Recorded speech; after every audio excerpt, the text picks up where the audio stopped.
వాళ్ళు ఎలా జరిగిందమ్మా మీకు చూడమ్మా మరి ఇతను యాక్సిడెంట్ అయింది కదా, కారు కింద పడిందని అన్నారు వాళ్ళు. కానీ మేము నమ్మలేదు. అది అంబులెన్స్లో మరి బాగానే మాట్లాడాడండి.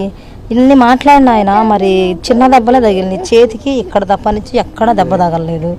మరి ఎక్కడా దెబ్బ తగలినప్పుడు అతను ఎందుకు చనిపోయే అవకాశం కూడా లేదు. ఒక్కరావు దెబ్బకే చనిపోడు, ఏదో అంబులెన్స్లో జరిగిందనే మాకు అనుమానం. మరి జగనన్న గారు మా పార్టీ వాళ్ళు వచ్చి మిమ్మల్ని మేము తీసుకెళ్తాం, మా అతన్ని మేము మా పార్టీ నాయకుడిని మేము తీసుకెళ్తాం మా ఆటోలో అన్నా కానీ వాళ్ళు అసలు ఒప్పుకోలేదంట. అంబులెన్స్ రావాలి, దానిలోనే ఎక్కించుకుంటాము అని చెప్పారు.